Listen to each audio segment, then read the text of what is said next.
para o professor Reildo fazer uma fala mais abrangente da conjuntura política do país e as perspectivas do futuro governo, e para o professor Edivar também fazer uma fala nesse sentido, mais focada, né, visando aí mais as nossas instituições, tanto as universidades quanto os institutos federais, quais são as nossas perspectivas diante desse futuro governo que está se constituindo.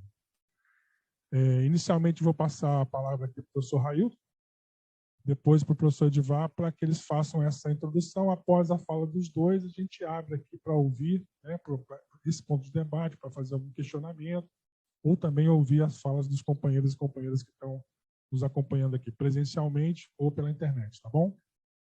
Então, professor Raildo. Bom dia. Bom dia, Fernando, coordenador do Científicos. Bom dia, professor Edivar, reitor brilhante da Universidade Federal, combativo, candidato a deputado federal, nessa luta pela reconstrução do Brasil, pela defesa da democracia, da soberania nacional. Quero aqui os presentes nessa Assembleia, tanto aqueles que estão aqui, né, presencialmente, quanto esses que estão acompanhando pelo aplicativo Zoom. É sempre uma satisfação, Fernando, estar aqui nessa casa, nesse sindicato de luta. Luta classista, em primeiro lugar, em defesa dos direitos dos trabalhadores, técnico-administrativos, servidores das universidades e institutos federais do Estado de Goiás, mas também na luta, na defesa de toda a classe trabalhadora. Essa é a concepção desse sindicato, filiada Central dos Trabalhadores do Brasil.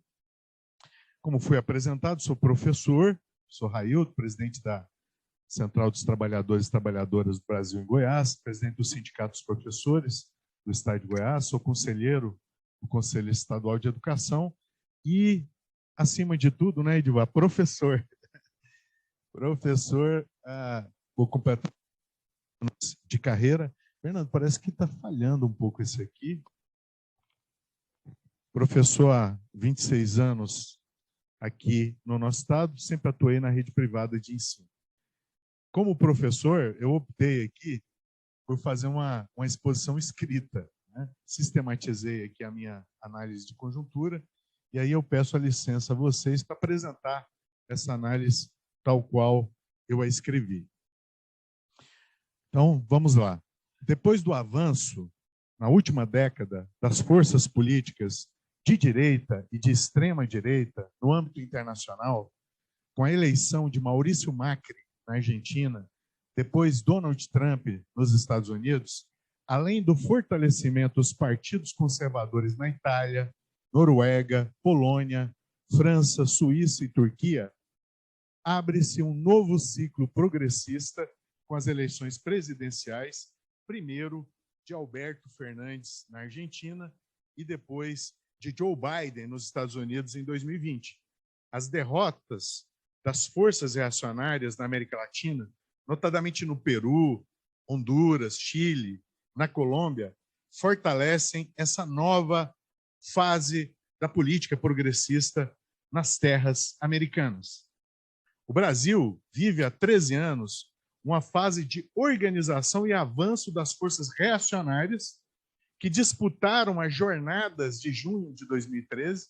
Todos lembram que foi um marco na história recente da política brasileira. É ali que começa, não é, professor Edivar, o processo de desestabilização do governo Dilma.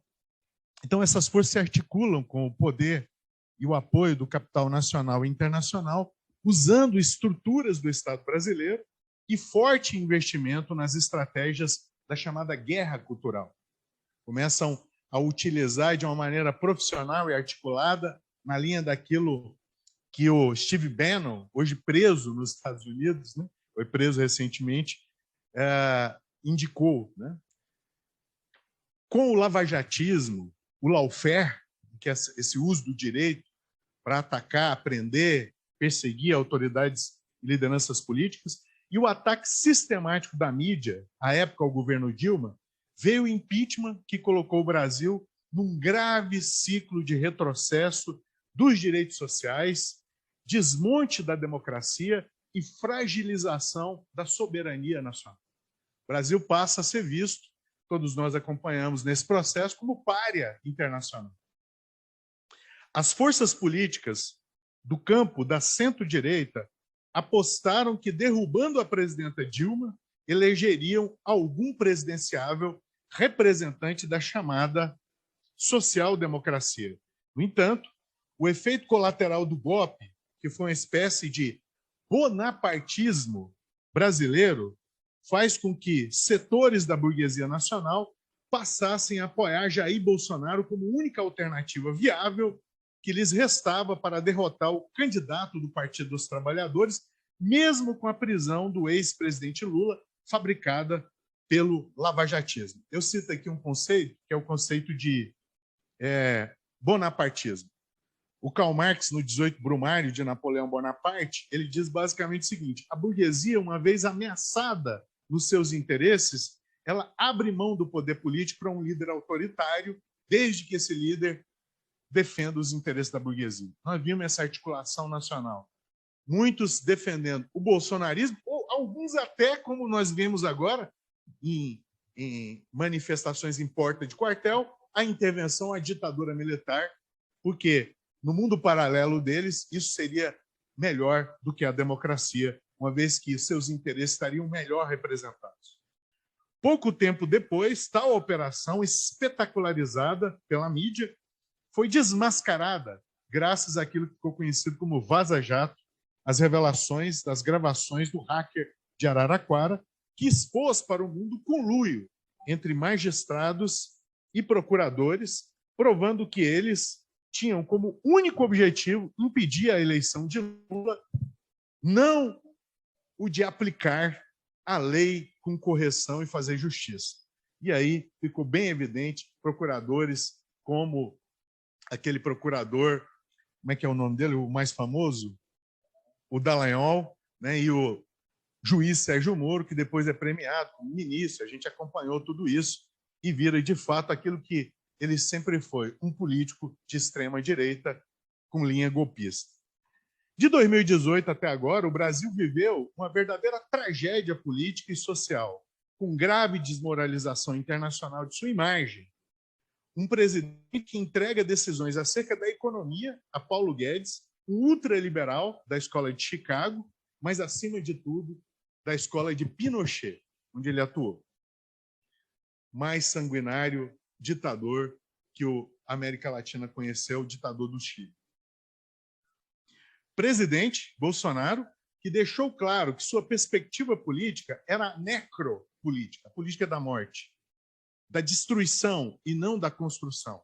Entregou todas as políticas nacionais, as pastas da educação, relações exteriores, meio ambiente, mulheres, racial, indígena, nas mãos de lunáticos irresponsáveis, fechados com essa pauta da destruição dos direitos do povo brasileiro. Assistimos com estarrecimento os posicionamentos de ministros, de lideranças de Bolsonaro, e nós nem acreditávamos aquilo que eles estavam fazendo. Parecia um sonho, um pesadelo, né? A destruição de direitos previdenciários, trabalhistas e sociais é uma marca sem precedente dos dois últimos governos do retrocesso. Aqui incluo Michel Temer, o golpista, né, que abriu esse ciclo de retrocesso. As investidas contra o serviço público e os direitos dos servidores foram constantes e só não avançaram mais com a aprovação da PEC 32, reforma administrativa, graças à luta de entidades sindicais, como esse sindicato aqui, Sintifes, que liderou essa luta aqui desde Goiás. Aí, o professor Edivar vai detalhar isso melhor, mas só cito, né, porque nós estamos acompanhando, os contingenciamentos, cortes em educação são a prova do projeto de destruição da educação pública, especialmente no ensino superior, do governo que chega ao fim. E aí, enquanto assistíamos empolgados, né, ao Jogo do Brasil na segunda-feira, vem aí, né, aquilo que Chico Buarque muito bem dizia, né, enquanto a nossa mãe gentil, né, cochila, vem aí a traição, vem aí o ataque à nossa mãe gentil, que foi esse gigantesco corte de 1,68 bilhão do MEC e 220 milhões de instituições de ensino superior federais do Brasil. No momento mais grave da vida nacional, quando a população era vitimada a centenas de milhares pela pandemia da Covid-19, Bolsonaro aliou-se ao vírus e impediu que o Ministério da Saúde e as secretarias estaduais de saúde cumprissem o seu papel ao dificultar o acesso da população às vacinas e manter seus quadros corruptos, que negociavam medicamentos sem efeito no tratamento da Covid-19 e também na compra tardia de vacinas, como revelou a CPI da Covid. Essa tragédia nacional parecia não ter fim. Quanta desesperança e desalento abateu-se sobre o povo e sobre a militância social progressista do Brasil. Alguns estão perguntando, por que você está fazendo esse tipo de análise? A gente precisa ter claro, não podemos perder essa memória. Lembrar para não esquecer, lembrar para combater, lembrar para que não se repita nunca mais nesse país esse estado horrendo de coisas.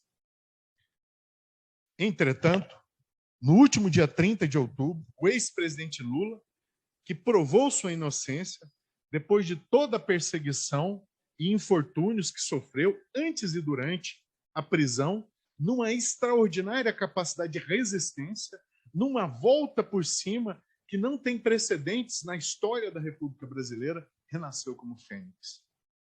Lula reacendeu as esperanças de milhões de brasileiros e de brasileiras que não suportavam mais as sandices de um líder que disseminava ódio, intolerância todos os dias e que fez crescer a desigualdade social, colocando novamente o Brasil no mapa da fome.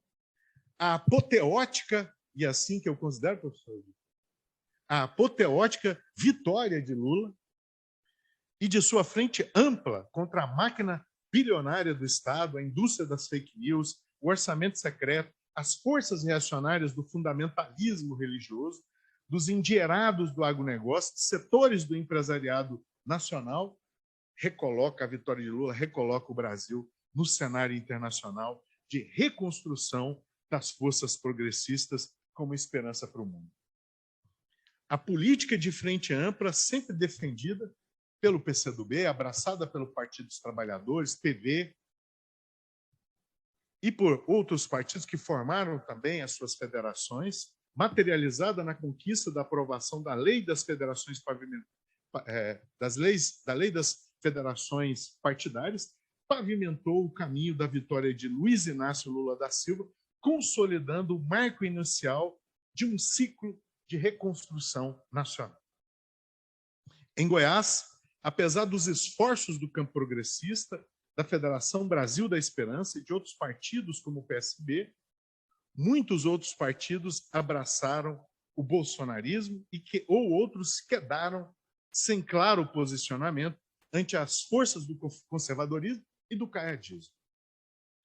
Todavia, Goiás deu uma contribuição decisiva para a vitória de Lula, garantindo a ele 41,29% dos votos no segundo turno, o que soma 1.542.115 votos. Não foi pouca coisa a contribuição de Goiás para a derrota do bolsonarismo.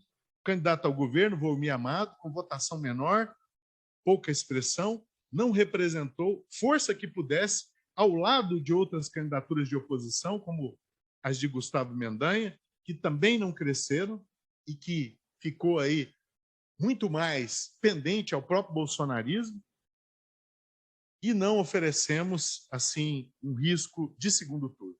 Então, por mais que nós tivemos esforço, a federação, o professor Volmir e as forças progressistas, Caiado é reeleito aqui em Goiás no primeiro turno. A vitória de Luiz Inácio Lula da Silva abre um grande horizonte de esperança para o Brasil, para a classe trabalhadora e para o mundo, que espera muito do nosso país, especialmente em relação às políticas de desenvolvimento sustentável, de preservação ambiental. Vide a participação do presidente Lula nessa última conferência ambiental. Enquanto investidores internacionais voltam a colocar bilhões na economia brasileira, o mercado brasileiro fica nervoso professor Edivar, com a tramitação da PEC, que visa garantir segurança social e alimentar a milhões de brasileiros em situação de miséria. Entretanto, esse mercado que não ficava nervoso com a sandice de Bolsonaro. Entretanto, temos que pisar no chão da realidade e saber que estamos diante de um governo em formação que está em disputa, visto que venceu e está em construção em frente ampla, por ora até amplíssima. O movimento social, como um todo, notadamente sindical, deve se articular nacionalmente para fazer gestão e pressão junto ao Parlamento e ao Executivo Federal para que bandeiras imprescindíveis da luta operária sejam contempladas. Fernando, fortalecimento dos serviços públicos, respeito aos direitos assegurados, ampliação dos direitos da carreira, muitos foram destruídos nos últimos anos, preciso reconstruir, garantir concurso público como forma de ingresso, restauração dos direitos trabalhistas e previdenciários, retirados por leis e reformas claramente lesivas aos trabalhadores. Nós não temos dúvida disso, foram lesivos, como dirigentes sindicais, nós sabemos disso.